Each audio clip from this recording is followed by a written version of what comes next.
Bonjour à tous et bonne année. Bienvenue dans cette nouvelle édition du Facebook Live qui a pris l'habitude de nous réunir. Je voudrais que cette fois-ci, on se consacre peut-être un petit peu plus sur un seul sujet que d'habitude, et notamment sur le sujet de la sécurité routière, puisque il y a quelques minutes, j'étais en train de présider un comité interministériel de la sécurité routière où nous avons pris, avec plusieurs ministres et les représentants des administrations présents, 18 mesures, 18 décisions qui doivent nous permettre d'obtenir des résultats efficaces et notables en matière de sécurité routière. Alors évidemment, les sujets de sécurité routière et les mesures que nous proposons, dont certaines ont déjà été évoquées et font déjà l'objet de débats, suscitent de votre part déjà beaucoup de questions et je voudrais essayer d'y répondre de la façon la plus précise possible. Serge Musard me dit ne pensez-vous pas que l'état déplorable des routes dites secondaires est en grande partie la cause des accidents routiers et que plutôt que de réduire la vitesse, il serait préférable de remédier à cette situation. Alors, j'entends souvent cet argument, celui qui est développé par Serge. Il se trouve qu'il ne correspond pas à l'analyse des causes et des accidents telle qu'elle est concentrée et telle qu'elle est analysée par les experts. Au contraire même, on considère que sur les 3500 tués chaque année en France, 3500 tués, c'est énorme comme chiffre. Moi qui suis normand, j'ai coutume de dire c'est Forges-les-Eaux ou c'est Cabourg, c'est beaucoup. Et 70 000 blessés par an, dont 25 000 blessés graves, avec des séquelles lourdes, avec des handicaps lourds, avec des lésions, avec des amputations. Bref, sur ces morts et sur ces blessés, 90% des accidents sont dus à une erreur de comportement, au facteur humain. Et moins de 10% sont dus soit à une défaillance mécanique ou électronique du véhicule, soit éventuellement à un défaut d'entretien des infrastructures routières. Donc l'essentiel, mais l'immense majorité des cas d'accidents relèvent d'erreurs ou d'inattention, donc d'éléments qui relèvent du comportement du conducteur. Alors ça ne veut pas dire qu'il ne faut pas s'intéresser à l'état des réseaux routiers. Et de ce point de vue-là, je partage assez volontiers l'avis de Serge. Il faut faire attention à consacrer suffisamment d'argent à l'entretien et à la modernisation des réseaux routiers. C'est vrai pour le réseau de l'État, c'est vrai pour le réseau des collectivités territoriales.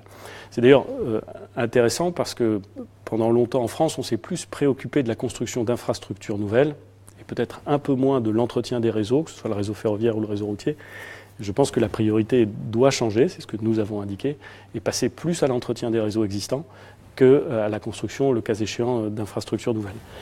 Autrement dit, si on veut obtenir des résultats, il faut agir sur la cause essentielle des accidents. Et la cause essentielle des accidents, ce sont des erreurs de comportement ou des éléments imputables au conducteur. La vitesse, l'alcool, l'utilisation de produits stupéfiants et l'inattention liée notamment, pas seulement, mais notamment à l'utilisation du téléphone portable. Et le plan que j'ai présenté et qui va être déployé traite de l'ensemble de ces sujets. On parle beaucoup de la vitesse, j'y reviendrai un peu plus tard, mais il y a aussi toute une série d'éléments relatifs aux autres éléments. Françoise me dit, peut-on parier que ça ne changera rien, Monsieur le Premier ministre? Rendez-vous dans quelques mois. Moi, je ne crois pas du tout que ça ne changera rien. Et je peux même essayer de vous en convaincre. Il y a 30 ans, on avait plus de 10 000 morts par an sur les routes. Plus de 10 000 morts par an sur les routes. Et puis, il y a un certain nombre de mesures qui ont été prises, indépendamment de l'amélioration des véhicules, de la plus grande sécurité des véhicules, qui comptent beaucoup, bien entendu. Mais il y a un certain nombre de mesures qui ont été prises. En 1973, le port obligatoire de la ceinture de sécurité, ça a beaucoup fait râler à l'époque. En 1990, la limitation à 50 en agglomération. En 92, le permis à points. Et en 2002, l'installation de radars fixes. À chaque fois, ces mesures ont suscité, et c'est normal, de l'agacement, de la mauvaise humeur, de la colère, de l'incompréhension ou même du scepticisme. Elles ont à chaque fois produit des effets. Ce qu'on constate aujourd'hui, c'est que ces effets, qui ont été très réels jusqu'en 2013, sont en train de s'arrêter et qu'on a une augmentation depuis 2013 du nombre de tués et du nombre d'accidentés sur la route. On était descendu à 3200, on est remonté à plus de 3400. Il ne faut pas s'en satisfaire, et ça veut dire qu'on doit changer un certain nombre d'éléments du comportement des conducteurs. Alors, je comprends le scepticisme de Françoise. D'une certaine façon, ce scepticisme, il renvoie au scepticisme qui était affiché en 2002, qui était affiché en 92, en 90, en 73. Moi, ce que je dis à Françoise, c'est que les mesures que j'ai annoncées, elles seront applicables au 1er juillet 2018. Et le 1er juillet 2020, c'est-à-dire 2 ans après la mise en œuvre de ces mesures, on fera le bilan. Et je ferai le bilan, on le fera de façon claire, transparente. On se dira quel a été l'impact de ces mesures. Et on pourra en juger de façon crédible. Personne ne conteste les chiffres. On pourra en juger de façon très crédible. Et si, s'agissant de l'amélioration du nombre de tués, les résultats ne sont pas au rendez-vous, on en tirera les conséquences. Moussa me dit, Monsieur le Premier ministre, alcool à zéro et tolérance zéro pour la drogue, vous pouvez le faire. C'est vrai, Moussa a raison, l'alcool est un des éléments importants dans la causalité des accidents et l'utilisation de produits stupéfiants est un élément important également. Alors, d'abord, l'utilisation de produits stupéfiants est proscrite, on n'a pas le droit, c'est interdit. Nous avons décidé que si, à l'occasion de contrôle, la détection salivaire de l'utilisation d'un produit stupéfiant était effectuée par les forces de l'ordre, les forces de l'ordre seraient fondées à placer en fourrière le véhicule, c'est-à-dire pas simplement à retirer le permis du conducteur, mais à placer en fourrière le véhicule. Parce que effectivement, la conduite avec, sous l'emprise de produits stupéfiants est extrêmement dangereuse. Extrêmement dangereuse. S'agissant de l'alcool, c'est la même chose. Il y a un niveau d'alcool à moins 0,5 grammes d'alcool par litre de sang. On se trouve dans une situation qui est autorisée. Au-delà de 0,5 jusqu'à 0,8, on est en infraction. Et au-delà de 0,8, on commet un délit. Là encore, au-delà de 0,8, les forces de l'ordre seront autorisées à placer en fourrière administrative le véhicule pour une durée de 7 jours. De la même façon, ceux qui conduisent sans permis, soit parce qu'ils ne l'ont pas passé, soit parce qu'on leur a retiré à raison justement d'infractions qu'ils auraient commises. Ceux-là verront également leur véhicule susceptible d'être placé en fourrière administrative. Donc, il y a des éléments sur la vitesse, je vais en dire un certain nombre de choses, mais il n'y a pas que des éléments sur la vitesse, il y a aussi des éléments sur la drogue, sur l'alcool et sur l'inattention. Chris me dit, c'est ni plus ou moins du racket. La mortalité sur la route, c'est aussi l'alcool, la drogue et peu de contrôle. Ce n'est pas la vie des automobilistes qui vous préoccupe, mais plutôt leur porte-monnaie. Ben écoutez, Chris, pardon de vous dire que je ne suis pas d'accord avec vous. D'abord, j'ai dit tout à l'heure que tout le surplus de recettes, que tout l'argent gagné avec les amendes qui, le cas échéant, seront perçues sur les gens qui roulent au-dessus de 80 km/h. La totalité de ces sommes sera affectée aux centres médico-sociaux ou médicaux qui traitent les accidentés de la route. La totalité de ces sommes. Il ne s'agit pas pour l'État de se faire des fins de mois, il ne s'agit pas pour l'État d'avoir une recette supplémentaire. Il s'agit de dire que la limitation nouvelle, c'est 80 km/h sur les routes bidirectionnelles sans séparateur central, et que si on ne respecte pas cette limitation, et que si on est sanctionné parce que cette limitation n'a pas été respectée, les sommes issues de cette sanction iront financer ceux directement qui sont les victimes d'accidents de la route. C'est très clair, c'est très simple, et je le dis, ce sera mis en place dans le courant de l'année 2018 et applicable. On pourra identifier ces sommes, et vous pourrez constater, Chris, qu'il ne s'agit pas de racketter les automobilistes, il s'agit de sauver des vies. Et on ne se connaît pas avec Chris, vous voyez. Moi, je ne fais pas de pétition de principe sur Chris. Je ne lui dis pas que par définition il est un mauvais conducteur ou il serait un bon conducteur. Voilà, je ne vous connais pas. Mais je vous garantis que ce qui m'intéresse, ce n'est pas d'avoir plus d'argent pour l'État, c'est de sauver des vies. je ne peux pas me satisfaire de 3500 morts par an. C'est pas vrai. C'est pas correct. Et donc, il faut faire en sorte de faire baisser ce nombre et la limitation de la vitesse, pas tout seul, avec les autres mesures que j'ai évoquées, avec d'autres choses. Ce n'est pas une seule mesure qui produit des résultats, mais la limitation de vitesse sur ces routes du réseau secondaire, qui concentre plus de la moitié des accidents, hein. C'est 55% du nombre d'accidents mortels qui se passent sur ce réseau. La limitation de la vitesse permettra de sauver des vies. Ryan me dit la limitation à 80 km/h aura-t-elle un impact écologique positif ? Bon, il y a des gens qui disent effectivement qu'en roulant un peu moins vite, on consomme un peu moins et qu'on émet un peu moins consommation d'essence inférieure et émissions de pollution de gaz à effet de serre inférieure. C'est un fait, je crois que statistiquement c'est démontré. C'est pas la raison première de la décision qu'on prend. Encore une fois, la sécurité routière, elle a d'abord pour objectif de sauver des vies, d'éviter un nombre de blessés considérable. Anne Florentin me dit « Faites pompier ou urgentiste pour sauver des vies ». Là encore, je ne connais pas Anne. Et je confirme à Anne que je ne suis pas pompier ou urgentiste. Il se trouve que je suis Premier ministre et que je peux sauver des vies. Et que nous pouvons d'ailleurs, elle et moi, en respectant ces règles, sauver des vies. Et voilà, je ne prends pas le sujet de façon dérisoire. Pour répondre à Anne, comme un très grand nombre de Français connaît sans doute dans son entourage propre des gens qui ont eu des accidents, sont morts dans des accidents ou ont été blessés irrémédiablement dans des accidents. Au mois de décembre, j'ai été en Seine-et-Marne dans un établissement. C'est l'établissement, je crois, qui avait servi de cadre au tournage ou plus exactement au traitement de grands corps malades. Dans lequel on accompagne, on reconstruit, on essaie de trouver des solutions pour des gens qui ont subi notamment des accidents de la route terribles.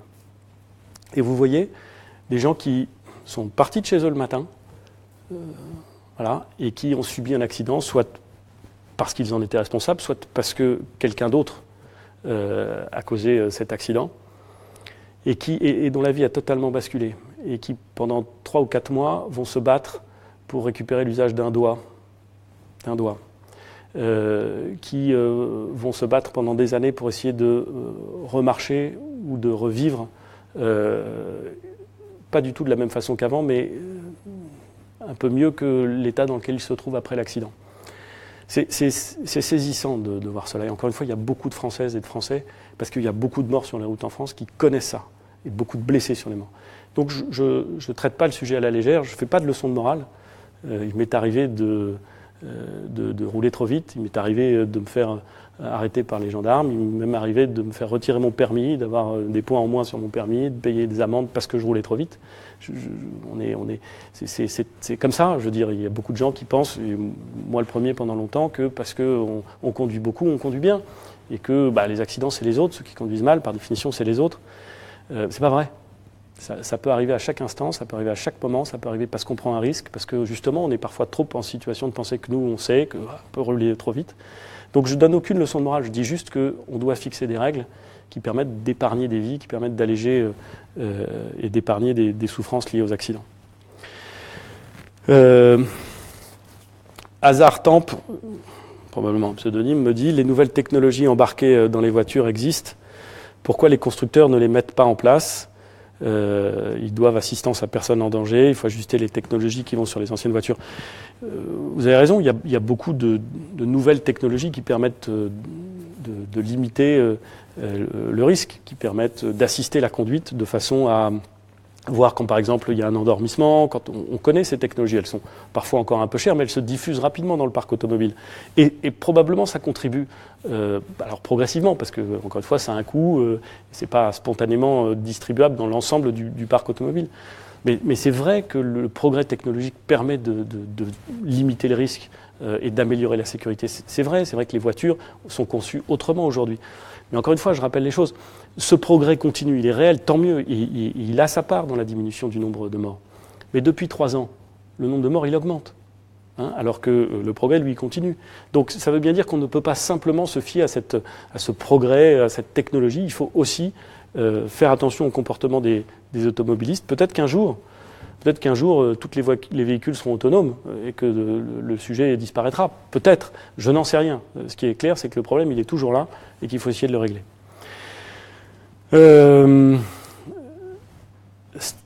Stéphane Tagnon me dit que si on retourne à la calèche, il n'y aura pas de mort. C'est une façon de traiter le sujet à la légère. D'abord, je dirais volontiers à Stéphane que quand la calèche était en vogue, il y avait beaucoup d'accidents. Si vous regardez la littérature du 19e siècle, vous voyez qu'il y avait beaucoup de chevaux, beaucoup de calèches dans Paris, et qu'il y avait un nombre considérable d'accidents liés à ces chevaux, à ces calèches. Donc, pardon Stéphane de répondre à cette interrogation par cet élément, mais c'est un fait. Non, il ne s'agit pas de retourner à la calèche, il ne s'agit pas de faire en sorte que les gens n'utilisent plus leur véhicule. Il ne s'agit pas même de renoncer au plaisir de conduire, qui est un plaisir pour beaucoup d'entre nous. Il s'agit de ne pas se contenter de dire, bah oui, c'est vrai, il y a une fatalité, il y a 3500 morts par an. Si vous prenez 3500 morts par an pendant un quinquennat, pendant les 5 ans qui viennent, c'est pas grand-chose, 5 ans. Pendant 5 ans qui viennent, vous avez l'équivalent de la ville de Fécamp, rayé de la carte. L'équivalent de la ville de Fécamp. Comme ça, voilà, en un quinquennat, tout le monde est mort. C'est dingue, c'est dingue qu'on l'accepte. Donc voilà, ne l'acceptons pas, essayons de trouver des solutions qui permettent de régler ça. Malik me dit, quel sera le coût de changement de l'ensemble des panneaux qui en portera la charge ? La totalité du coût pour les collectivités territoriales du changement des panneaux sera prise en charge par l'État. Ce qui est, me semble-t-il, normal, c'est une norme qu'on change et on va prendre en compte cette dépense. C'est une dépense qui n'est pas négligeable, hein, c'est un peu plus de 5 millions d'euros, probablement 5 à 7 millions d'euros. Il faut changer les panneaux d'ici au moment où la mesure entrera en vigueur.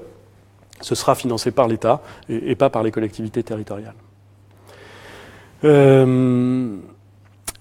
Tony me dit, il y a eu un essai entre 2015 et 2017 de cette mesure de limitation de vitesse. Apparemment, le résultat n'a pas été très positif. Alors, la question que pose Tony, c'est le retour d'expérience d'une expérimentation qui a été réalisée depuis 2 ans sur 80 km de route échelonnée sur 4 départements français, de mémoire, l'Yonne, la Haute-Saône. Bon, pardon, j'ai oublié les 2 autres. Donc je ne devrais pas commencer mon énumération comme ça.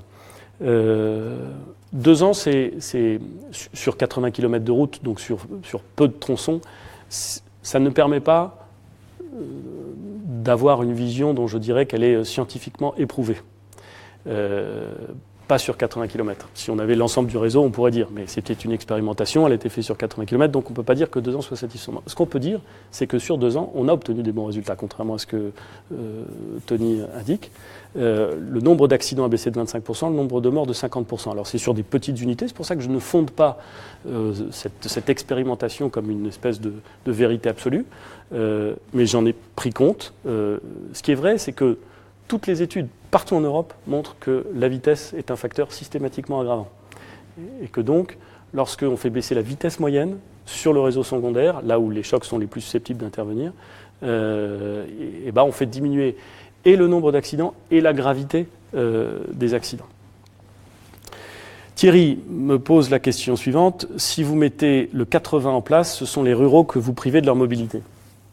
Je ne veux pas, parce que je sais systématiquement de ne pas donner cours à cette analyse, ne veux pas opposer les ruraux et les non-ruraux. Quand vous avez des morts sur le réseau secondaire, vous ne vous demandez pas si c'est des ruraux ou si c'est des urbains, c'est des morts. Par ailleurs, quand la vitesse a été diminuée sur le périphérique parisien pour passer de 80 elle a été à 90 pendant un temps, mais pour passer de 80 à 70, ça a produit des résultats, il y a eu moins d'accidents, et on n'a pas dit que c'était une mesure destinée à priver les urbains ou à priver ceux qui habitent en banlieue parisienne et qui ont besoin de passer par le périph' de leur capacité à utiliser leur voiture. Donc je ne suis pas en train de penser une mesure pour nuire à telle ou telle catégorie de la population. Passer de 90 à 80 km/h pour un trajet de 40 km, c'est 3 minutes supplémentaires. C'est ça que ça veut dire, c'est 3 minutes supplémentaires. Donc, je conçois parfaitement que ça soit 3 minutes supplémentaires tous les jours, c'est quelque chose, c'est vrai. Mais c'est 3 minutes supplémentaires, pas plus, pour 40 km/h. Et ça permet de sauver probablement au minimum une vie par jour. Bon, j'assume, je prends ma responsabilité, je veux bien croire que ce ne soit pas spontanément populaire, de même que ceux qui ont décidé de mettre en place le port obligatoire de la ceinture de sécurité, ce n'était pas spontanément populaire, mais je pense que ça produira des résultats et en tout cas, on pourra les observer. CED me dit, plutôt que de baisser la vitesse, recrutez, mettez des gendarmes sur les routes, ce sera plus efficace pour lutter contre les réelles causes d'accidents, les dépassements dangereux, les demi-tours en pleine circulation, le non-usage des clignotants, la conduite en état d'ivresse et sous stupéfiants ou médicaments. Ça, à la fois, il a raison et à mon avis, pas complètement. D'abord, il ne s'agit pas de faire l'un plutôt que tout le reste. Il s'agit d'agir dans tous les domaines. Ce n'est pas la vitesse et on ne bouge rien sur les autres domaines.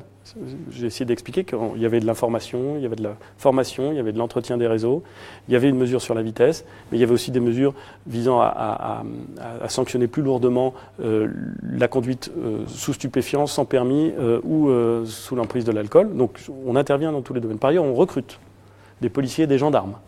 Il y a des engagements qui ont été pris en la matière par le président de la République.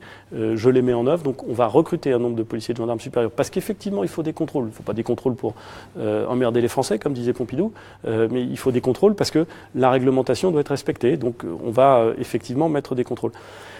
Et ensuite, ce qu'il décrit comme les réelles causes d'accidents, les dépassements dangereux, les demi-tours en pleine circulation, le non-usage des clignotants, bien sûr, il a raison. Ça, c'est des réelles causes d'accidents. Mais systématiquement, la vitesse est un facteur aggravant. Parce que si quelqu'un ne met pas son clignotant devant vous et que vous roulez très vite derrière, ce n'est pas la même chose que s'il ne met pas la vitesse, il met pas le clignotant devant vous et que vous roulez un peu moins vite. La distance de freinage va être moins longue et vous allez peut-être éviter le choc. Ou si vous ne l'évitez pas, peut-être le choc sera moins grave. Donc, encore une fois, ce n'est pas de la logique du tout ou rien. On essaie d'agir sur les causes qui sont les causes aggravantes et les causes réelles de gravité de l'accident. C'est ça qu'on essaie de faire. Steven me dit pourquoi ne pas viser l'alcool au volant, les drogues, les téléphones. J'ai essayé de répondre. Oui, s'agissant des téléphones, là aussi, ça m'est arrivé de le faire. Je pense que c'est arrivé à tout le monde. J'espère que non, mais soyons, on peut se dire les choses. D'utiliser son téléphone portable. Je ne parle pas du téléphone sans main, mais du téléphone portable, voire parfois de lire un texto, voire parfois d'en écrire un, alors qu'on est au volant. Lorsque on met les yeux sur son téléphone pendant 5 secondes pour lire un texto, même quand on a le sentiment qu'il n'y a rien sur la route, même quand on a le sentiment que ce n'est pas long, même quand on pense que ce n'est pas grave, compte tenu de la vitesse à laquelle on est embarqué, pendant une période de temps, on ne regarde plus la route, on ne regarde pas ce qui se passe. Et pendant ce temps-là, on avance. Évidemment, plus on roule vite, plus on avance. C'est incroyablement dangereux. Et donc, ce qu'on a décidé, c'est que lorsque quelqu'un serait en consultation de son téléphone portable à la main, et que, en plus de ça, qui est une infraction, il commettrait une autre infraction de nature à mettre en cause sa sécurité ou la sécurité des autres, par exemple, vous regardez votre téléphone portable et vous n'avez pas mis votre clignotant, alors on pourra procéder au retrait du permis. Parce que là encore, quand vous faites ça, vous mettez tout le monde en risque, vous, mais les autres. Alors vous pouvez dire, bah oui, mais c'est moi, mais il y a quelqu'un qui peut arriver en face, il y a quelqu'un qui peut arriver derrière. On est dans une situation où on accroît considérablement le risque et il faut évidemment essayer de faire en sorte d'éviter cela. Nadine me dit, ne pourrait-on pas voir le problème sous un autre angle et envisager des récompenses de bons conducteurs? L'être humain a besoin de se sentir valorisé pour avancer dans le droit chemin. Nadine a raison. Je suis assez d'accord avec Nadine. J'ai d'ailleurs demandé au comité interministériel et au Conseil national de la sécurité routière de réfléchir à l'opportunité et à la faisabilité, parce que c'est pas simple, de mesures qui permettraient de valoriser et même de récompenser d'une certaine façon les conducteurs exemplaires. C'est-à-dire ceux qui, par exemple, depuis 2 ans, ont leur 12 points et ne commettent pas d'infraction. Comment est-ce qu'on peut imaginer un dispositif dans lequel ceux-là se voient accorder quelque chose Alors, faut pas justifier n'importe quoi, bien entendu, mais c'est une bonne piste et nous allons essayer de la suivre. Jean-Pierre me pose la question du téléphone à la main. J'ai essayé de répondre. Et Jean-Marie Bovis. Et puis ça sera ma dernière réponse. Pourquoi vous êtes fait prendre à 150 km/h au lieu de 110 ? pour un déplacement privé. Vous étiez un dangereux criminel à l'époque et depuis vous avez été touché par la grâce. Eh ben non, Jean-Marie, j'ai pas été touché par la grâce et il se trouve qu'en effet à l'époque je roulais trop vite sur une portion d'autoroute limitée à 110, je roulais à plus de 150, à 153 km/h ou à 54, enfin en tout cas à plus de 150 km/h et à moins de 160. Les gendarmes, à l'occasion d'un contrôle, m'ont arrêté et ils ont constaté que je roulais trop vite, ils ont constaté que je n'avais pas bu d'alcool, ils m'ont retiré mon permis, je n'ai pu rentrer chez moi en taxi. Le permis m'a été retiré pendant 2 mois, j'ai payé une amende, j'ai eu des points qui m'ont été ôtés de mon permis. J'ai été dans la même situation que beaucoup de Français qui, à un moment, ont fait soit preuve d'inattention, soit preuve peut-être d'inconscience en roulant trop vite. C'était en 2015. Je ne l'ai jamais caché, c'est moi qui l'ai rendu public. Donc je dis à Jean-Marie, moi j'ai pas attendu qu'on vienne le dire, je l'ai dit directement. Le jour d'après, j'ai rendu public dans un communiqué, à l'époque j'étais maire du Havre et député, j'ai rendu public dans un communiqué en disant voilà, j'ai pas respecté la loi. Et à l'époque, j'ai même dit d'ailleurs que je pensais que la sécurité routière était importante et qu'il fallait être extrêmement rigoureux. Et si Jean-Marie a l'honnêteté de regarder la façon dont j'ai annoncé la chose à l'époque, il verra que je ne suis pas du tout incohérent avec ce que je suis en train de vous dire aujourd'hui. Voilà, je vous remercie. Il y a encore beaucoup de questions, beaucoup de questions auxquelles je n'ai pas répondu, mais ce sera l'occasion peut-être la semaine prochaine d'un autre Facebook Live. Merci à tous. Au revoir.